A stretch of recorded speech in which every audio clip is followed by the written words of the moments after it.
Welcome back. It is just before 6:24 here on your Tuesday morning. You know, the summer heat has been pretty consistent this year, and while it can sometimes feel like it drains your personal battery, it really can drain your car's battery. So joining us this morning with some tips on making sure your car keeps running when the weather gets hot is Jim Garrity with AAA. Jim, good to see you as always. Steve, nice to be on. Thanks for having me. Oh, always glad to do it. So how much can the heat really put a strain, especially on your car's battery? I think for most people, it would be surprising. So a lot of people, I think, get the conception when it comes to a car's battery that, you know, you get through the winter time and it's still running, it's still turning the engine over, and they think to themselves, I should be good, right? I should be good till next winter when I have to worry about it again.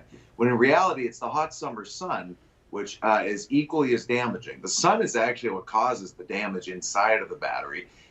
Those cold winter mornings, like especially those cold snaps, they're just what kind of brings forward the final death nail, so to speak. It actually kills the battery. But we have just as many dead batteries that we worry about throughout the summer months. It remains our #1 call, especially lately when we've seen as many people traveling. I heard you talking in your last story about it. There are a lot more people on the road. So our call centers and our AAA contractors are very busy right now with a lot of dead batteries. So it's funny, every time that I've had a car and the battery has died, I'm surprised. I don't know why, maybe I'm just an idiot, but I'm always surprised when it happens. How long does a typical car battery even last? Yeah, we've all been there. In our region, a typical car battery, generally speaking, somewhere in the 3 to 5 year range is what you can expect when you buy a battery. There are outliers. My brother-in-law just replaced his after 9 years, you know, and I think I had to replace one after 1 year once. So there are things happen from time to time, but the general rule of thumb in our area is 3 to 5 years. And when we're replacing with our AAA branded batteries, that's what we tell our members, and that's what you know. We have a warranty that aligns with that general rule. So is there anything that we can do to kind of try and stay ahead of this and make sure that we're at least taking care of the battery?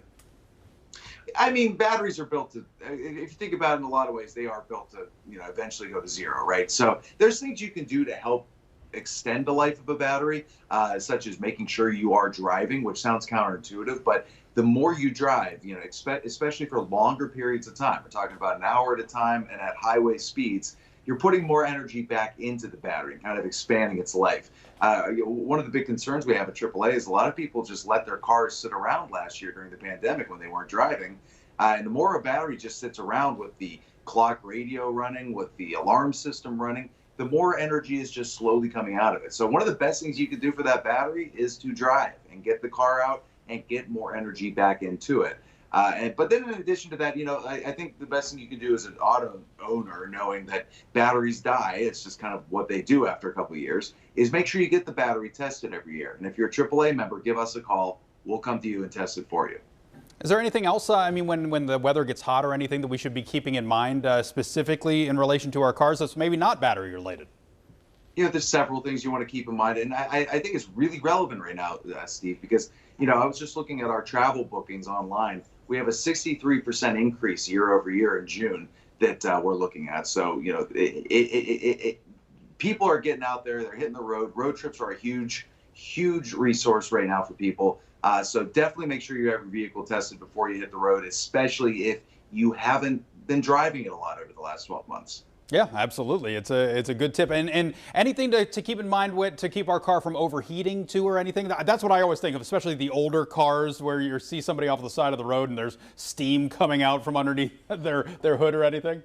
Yeah, a lot of the times that comes down to antifreeze, or, you know, even sometimes it can be an issue with engine oil. And that's where looking under the hood yourself, checking your fluid levels is going to go a long way, but also heading into a trusty mechanic, a AAA approved auto repair facility, and having the vehicle actually tested. Seriously, I mean, people are driving as far as, you know, the other side of the country this year because they're ready to get out of their homes and do anything. And they're thinking, let's take a road trip. Get the vehicle tested beforehand. You'll thank yourself later. Yeah, a lot of that routine maintenance can really come in handy when you need it the most. All right, Jim, thank you so much for joining us. As always, good to see you, and hopefully we'll see you soon, all right? Always a pleasure, Steve. Thank you. All right, take care. And if you're planning a road trip for this weekend, Emily has the forecast for not only today, but looking ahead as well. And the good news is the weekend forecast is shaping up to be much better now.